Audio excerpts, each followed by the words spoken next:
ते आरोग्याचे प्रमुख आहेत गावाचे आणि त्यांचे ब्लॉकेज आहेत 4 2021 फिटनेस सर्टिफिकेट पाहिजे. तसं तर शासन असं म्हणतं वय वर्ष ज्याचं 50 झाले त्यांनी स्वतःहून आणलं पाहिजे, त्यांचं 50चे पुढे गेलं नाही तर असं नको व्हायला. गावाच्या आरोग्याचा प्रमुख आणि त्याचंच आरोग्य नीट नाही, त्याची काळजी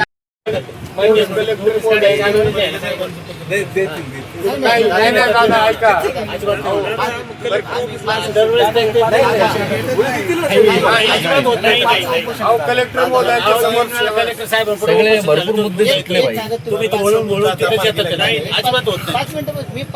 आम्ही 2 तास बसतो. ऐका जरा एकच मिनिट. सगळे नका बोलू. अजून तुम्ही म्हणले अजून बचेल तर माझी विनंती आहे जे देताल ते फुलफिल द्या. आणि मी साहेब पण आले, माझे मित्र राजमिस्त्री दर्जाचे गणेश ताटे आले, आमच्या प्रथम नागरिक आमची भगिनी नगराध्यक्ष. तुम्ही देत असाल तर काय हरकत नाही. आमच्या विभागामार्फत तुम्हाला पत्र येईल. जे काही डॉक्युमेंट्स तुम्हाला मागवले जातात ते डॉक्युमेंट्स तुम्ही आमच्याकडे सबमिट करायचे, ते व्हेरीफाय करू आम्ही. अगदी अकाउंट स्टेटमेंट्स ज्यांना ज्यांना पेमेंट दिलं तर तसे त्याच्यानंतरच पुढे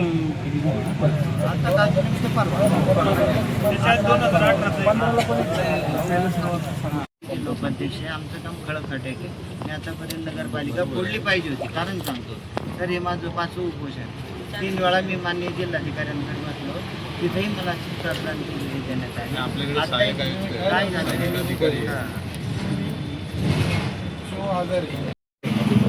तुम्हाला माहिती तुम्ही आमच्याकडे पहिले जाणार, पण माझे प्रथम नागरिक माझे लोकप्रतिनिधी गावात आहे आणि त्यांची प्रसिद्धी जबाबदारी ते गावात, म्हणून मी त्यांच्याकडे. माझा भूत बांगला बघाय सगळेजण या घरी.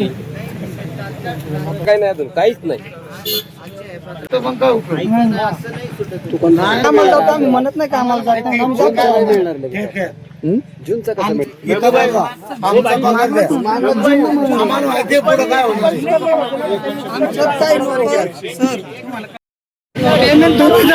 आम्ही बसतो इथं, आमचा पगारच पाहिजे आम्हाला. नको नको आम्ही बसतो ना, त्यांना जाऊ दे ना, आम्ही बसतो ना, काय हरकत आहे.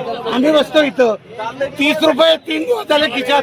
30 रुपये 30 रुपये खिशात.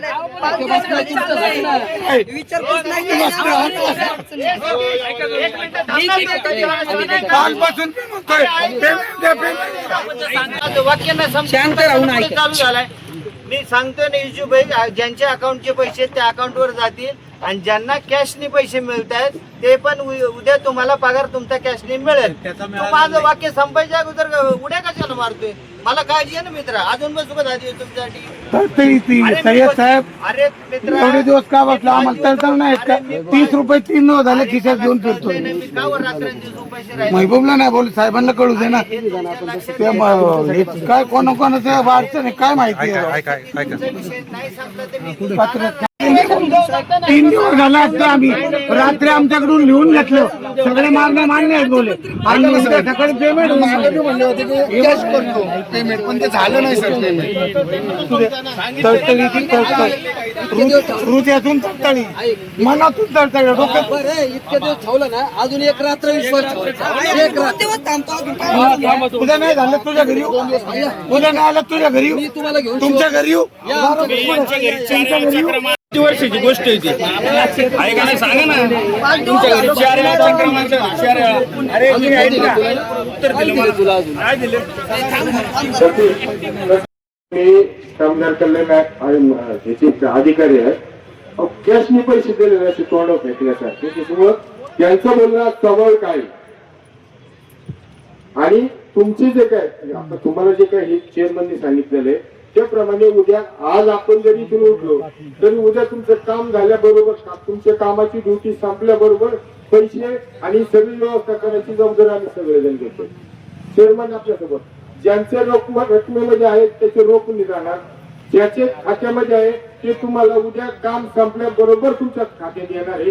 ही ग्वाही तुम्हाला आम्ही देतोय. नुसतंच आपलं हे करून काय आम्ही तुम्हाला काय वाड्यावर सोडलं काय? 5 दिवसापासून तुम्ही आमच्या समोर द्या. आम्हाला मुख्य प्रश्न तुमचा आहे, तो प्रश्न उद्या मार्गी लागण्यास काय होता आपला की आपल्याला किमान वेतन कायद्यानुसार पैसे मिळाले पाहिजे.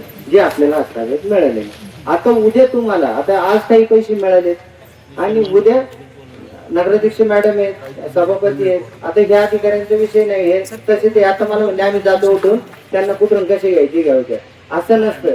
हे आमचे मित्र राज्यमंत्री दर्जाचे माणूस असताना तो आपल्यासाठी आलाय. साहेब आले, त्यांनी माहिती घेतली. हे काम एवढं थांबणार नाहीये.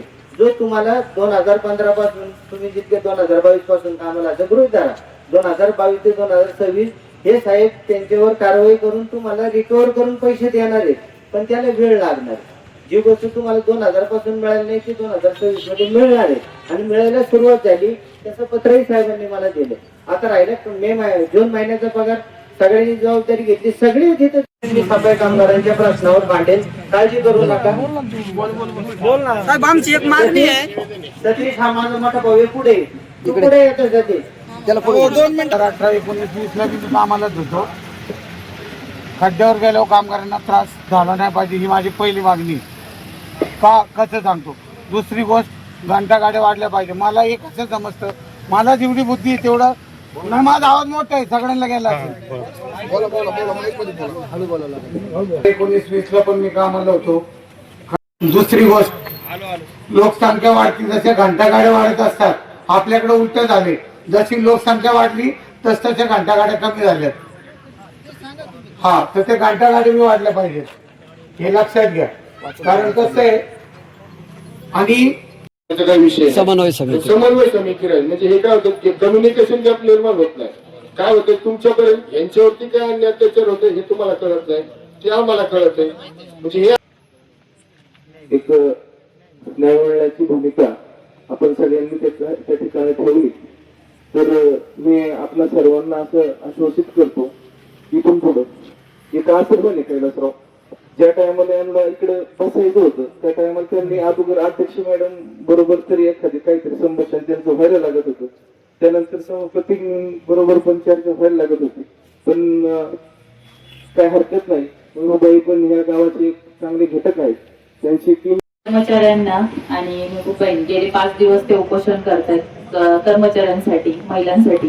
तर मी सगळ्यांना एकच आश्वासन देईन की इथून पुढे जसं नितीन दादा म्हटले की 4.5 वर्ष आम्ही आहेत तोपर्यंत तुमच्या बाबतीत असं जो प्रकार घडून आलाय तो आधीपर्यंत पोहोचला नव्हता, पण आता पोहोचलाय. त्याच्यामध्ये पारदर्शकता राहील. तुमचा पगार तुम्हाला भेटला जाईल. जोपर्यंत आम्ही आहे तोपर्यंत तुम्ही काळजी करू नका.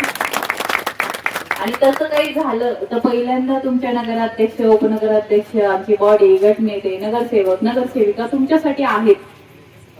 आता हे पहिल्यांदा निवडणूक झालेली आहे. लोकांमधून तुम्ही आम्हाला निवडून दिलेला आहे. तर पहिला विश्वास तुम्ही आमच्यावर ठेवावा अशी मी तुम्हाला विनंती करते की तुम्ही येऊन सांगा हक्काने की काही असं असं आमच्या सोबत घडतंय, असा असा प्रकार झालाय. आपण त्याच्यावर नक्कीच विचार करू आणि कडक ऍक्शन घेऊ. तुमच्या बाबतीत असं होतंय हे माहित नव्हतं आणि आता माहित झालं तर पुढच्या 4.5 वर्षात असं काही होणार नाही. आमचे सभापती तुमच्या सोबत कनेक्ट होते आणि जसं त्यांनी सांगितलं की उद्यापर्यंत तुमचा पगार भेटणार आहे तो निश्चितच भेटणार आहे. एवढं सांगून मी थांबते आणि मेहबूबांना अंतर्गत असणाऱ्या विविध विषयांच्या बाबतीमध्ये आपले शहराचे एक जागरूक नागरिक मेहबूबाई शेखरने गेल्या 5 दिवसापासून त्या ठिकाणी उपोषण चालू केलं होतं आणि आज 5व्या दिवशी त्यांच्या या उपोषणाला यश मिळत आहे. आणि या ठिकाणी हे उपोषण सोडण्यासाठी उपस्थित असणाऱ्या आपल्या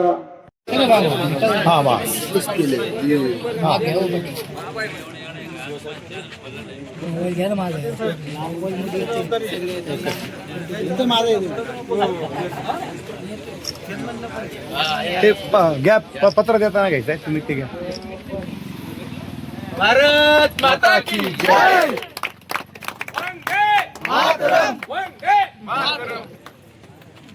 ते पत्र उलट जे उभे राहिले त्यांचे चेहरे कट झाले खाली. हा